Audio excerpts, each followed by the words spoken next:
नमस्कार बच्चों, क्यों क्यों लड़की इस पाठ में फिर से एक बार आपका स्वागत है। आज हम मंजरी इस पाठ्य पुस्तक से पाठ क्रमांक 6 पढ़ने जा रहे हैं, जिसका यह सेशन क्रमांक 2 है। इसके पहले भाग में हमने देखा कि एक आदिवासी लड़की है जिसका नाम मोइना है और यहाँ पर लेखिका ने उसके जिज्ञासा प्रवृत्ति का वर्णन किया है। अब हम देखते हैं कि मोइना के बारे में लेखिका हमसे क्या कहना चाहती है। पाठ के माध्यम से हम इसको जान लेते हैं। अब तक हमने देखा कि मोइना जो है वह हर किसी से प्रश्न पूछती रहती है और इसी कारण क्यों यह लड़की ऐसा नाम उसको मिला है।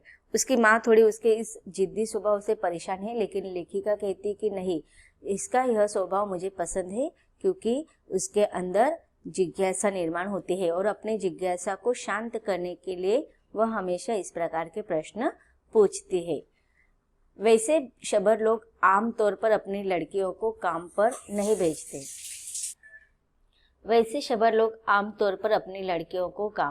भेजते। हैं, पर मोइना की माँ एक पेड़ से लंगड़ाती थी। वह ज्यादा चल फिर नहीं सकती थी।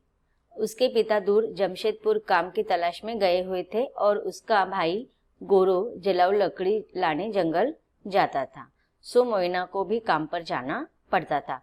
अब देखिए यहाँ पर लेखिका ने बताना चाहा है कि आदिवासी लोग जो शबर जाति के लोग होते हैं वो लड़कियों को अधिकतर काम पर नहीं भेजा करते, लेकिन यहाँ पर मोइना को काम पर क्यों जाना पड़ता था, क्योंकि उसकी माँ जो थी वह शारीरिक अपंगत्व थी।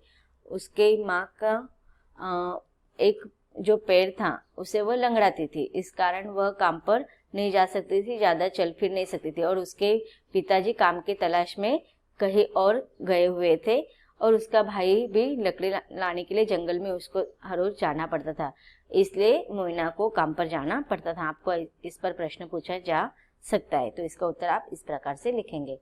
उस अक्टूबर में समिति के साथ वहां पूरा एक माह रुकी। माह का अर्थ होता महीना।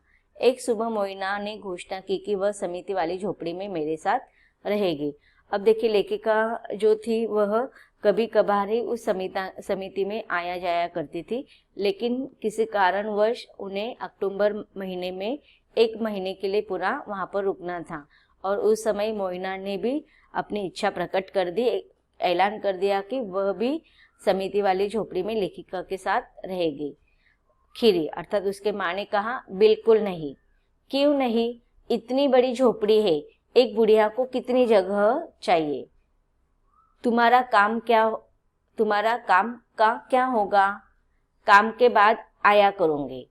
अब देखिए यहाँ पर उसकी माँ को पता है कि अगर वो जाएगी तो लेखिका को और समिति के अन्य लोगों को वह इस प्रकार से सवाल पूछकर परेशान करेगी और फिर उसको काम पर भी जाना होता था, इसलिए उसकी माँ उसको मना करे, लेकिन वह बताती है कि काम के बाद में आया करूंगी। और वह एक जोड़ी कपड़े और एक नेवले का बच्चा लिए आ पहुंची।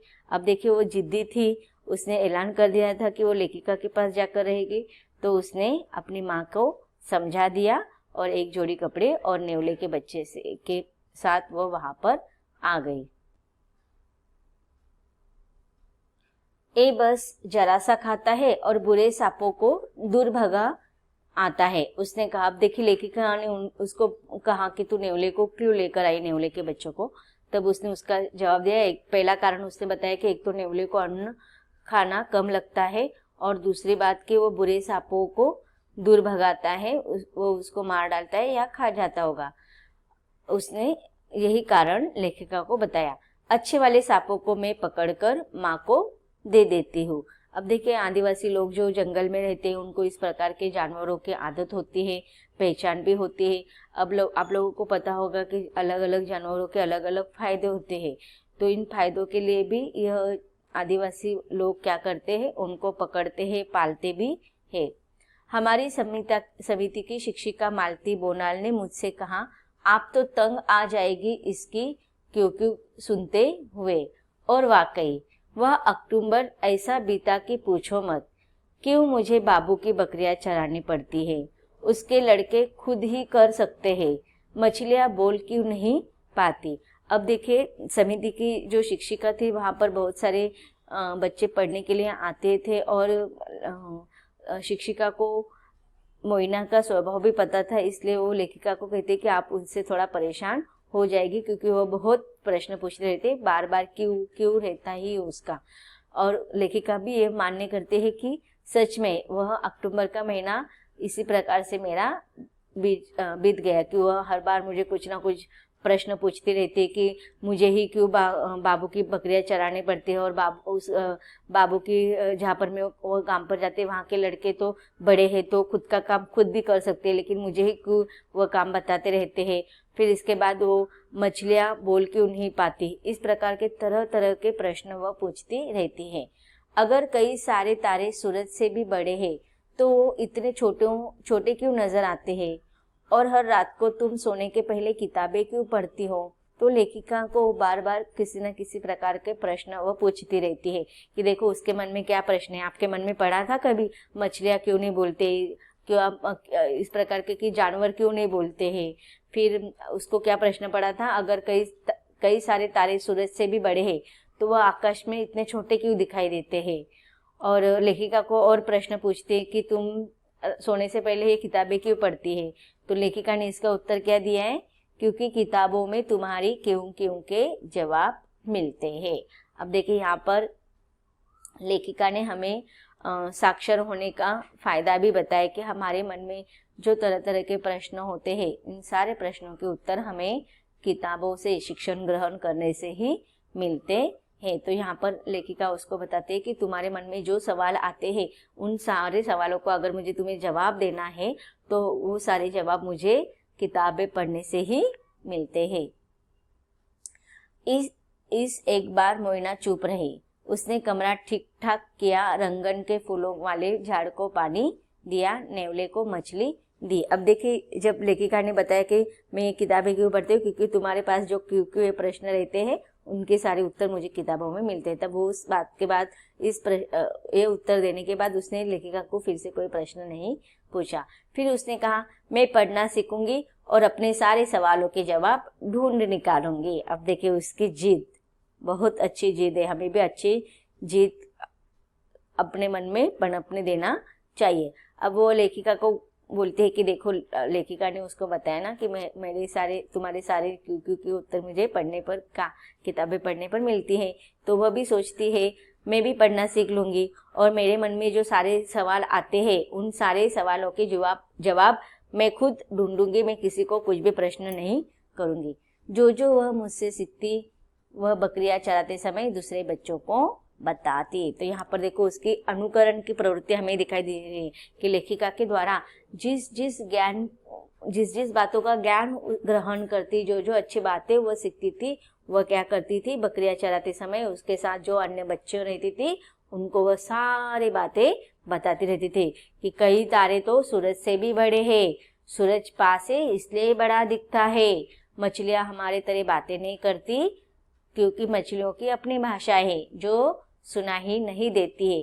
तुम्हें पता है पृथ्वी गोल है। अब देखिए यह जो सारे प्रश्नों के उत्तर उसको लेखिका ने शायद दिए होंगे और फिर उसके प्रश्नों के उत्तर सही उत्तर मिलने के बाद उसे यह सारा ज्ञान प्राप्त हो जाता है और वह सारी बातें वह जो अन्य बच्चे हैं उनको बताती रहती है। अब उसके मन में प्रश्न था कि मछलियाँ क्यों नहीं बोलती है, तो वो कहती कि मछलियों की अपनी भाषा होती है लेकिन हमें सुनाई नहीं देता है।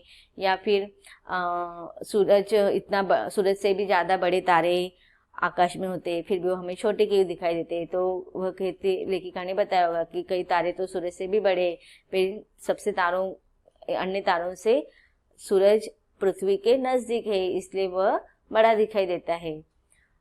एक साल बाद जब मैं उस गांव में दोबारा पहुंची तो सबसे पहले सुनाई दी मोइना की आवाज। अब देखिए कुछ समय के बाद जब लेखिका फिर अपने घर चली जाती है और एक साल के बाद जब उस समिति में आते हैं, उस गांव में आती है, तो गांव में आने के बाद सबसे पहले लेखिका को मोइना की आवाज सुनाई दी।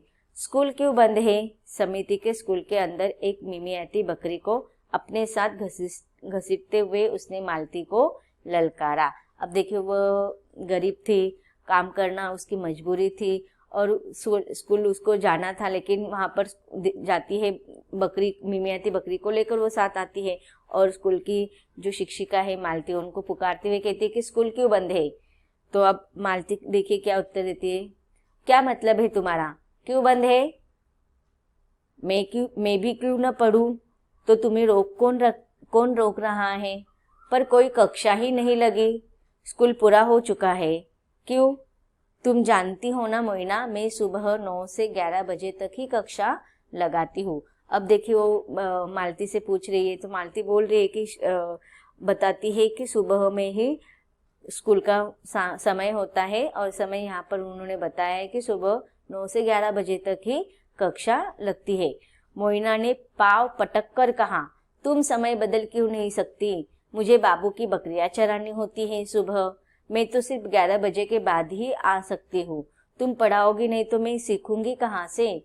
मैं बूढ़ी माँ को बता दूंगी कि बकरी चराने वाले या गाय चराने वाले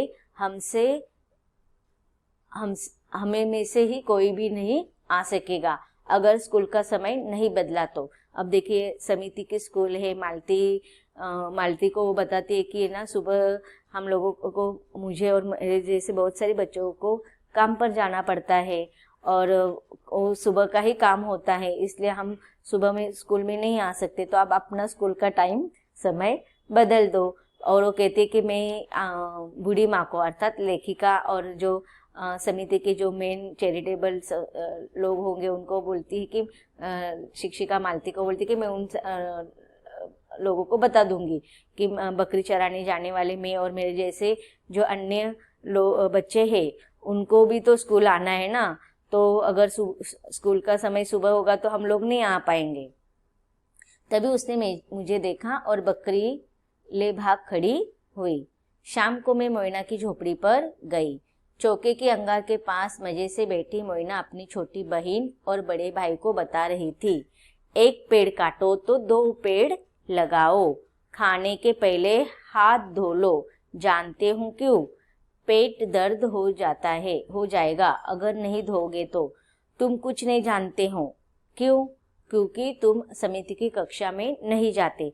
अब देखिए यहाँ पर लेखिका जब उसके घर झोपड़े पर जाती है तो वो देखती है कि मोइना अपने छोटे भाई को बहुत अच्छी बातें बता रही थी। कौन सी बातें बता रही थी? पहले वो बताती है कि अगर हम लोग एक पेड़ काटते हैं तो उसके बदले में हमें 2 पेड़ लगाने चाहिए। अब इससे हमें पता चल रहा है, और उसके आगे भी बोलते हैं कि खाना खाने से पहले हाथ धोना चाहिए, नहीं तो क्या हो जाएंगे, हमारे हाथ गंदे होते हैं, उन गंदे हाथों को बिना धोए हम खाएंगे तो वो सारा मल मिट्टी जो होता है हमारे हाथों में, जो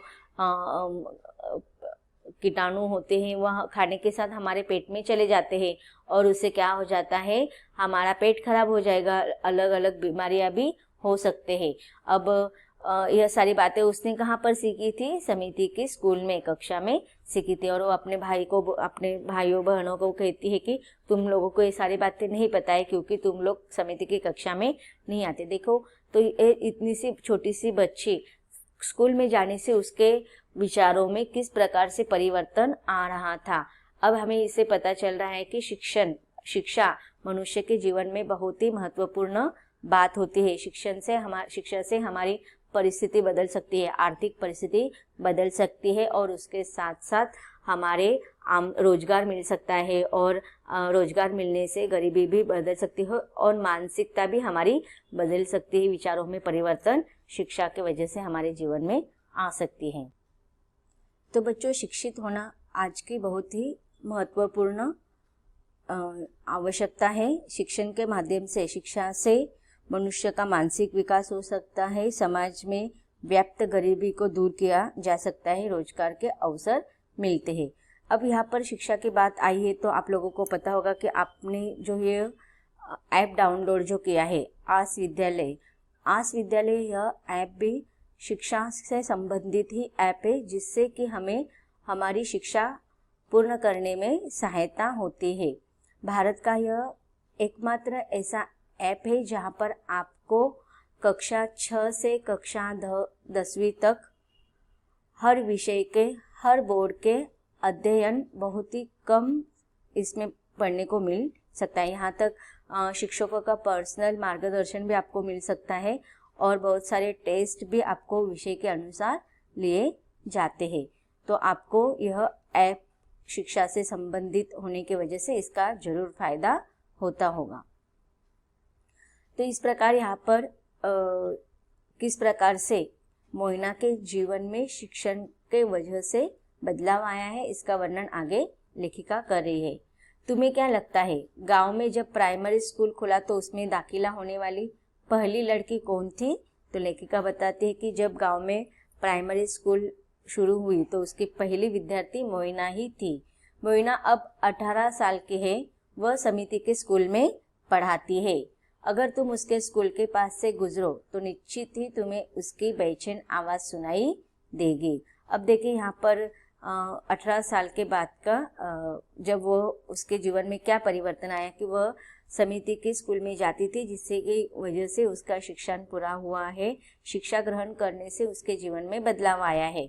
और जब भी लेखिका कहते हैं कि हम समिति के स्कूल से वहाँ से गुजरते हैं तो हमें उसकी बेचैन भरी आवाज़ सुनाई देती है। वह हमेशा अपने बच्चों को कहते कि आलस मत करो, सवाल करो मुझसे, पूछो क्यों मच्छरों को खत्म करना चाहिए, क्यों ध्रुव तारा हमेशा उत्तरी आकाश में ही रहता है। और दूसरे बच्चे भी अब सीख रहे हैं पूछना क्यों। अब देखिए उसके मन में यह क्यों, यह जो उसकी वृत्ति थी, जिज्ञासा वृत्ति, इसके कारण उसके जीवन में परिवर्तन आया और अच्छा परिवर्तन आया। और यही सलाह वह अपने बच्चों को दे रही है कि जब तक आप मन में प्रश्न निर्माण नहीं करेंगे, जब तक आपके मन में क्यों नहीं आएगा, तब तक आपकी प्रगति नहीं हो सकती, आपकी विकास नहीं हो सकती। वैसे मोइना को पता नहीं है कि मैं उसकी कहानी लिख रही हूँ। अगर उसे बताया जाएगा तो वह कहेगी क्यों, मेरे बारे में क्यों। तो अब यहाँ पर हमें पता चल रहा है कि इस पाठ का शीर्षक क्यों क्यों लड़की यह क्यों दिया गया है। तो बच्चों इस पाठ से हमें क्या सीख मिलती है कि एक आदिवासी लड़की के विचारों में जिज्ञासा, जीवन संघर्ष तथा कार्य करने की लगन हमें दिखाई देती है। और आदिवासी का जीवन और उनके संघर्ष का और उनके पीड़ा का सजीव चित्रण हमें इस पाठ के माध्यम से पढ़ने को मिला है। यह पाठ यहीं पर खत्म होता है। धन्यवाद।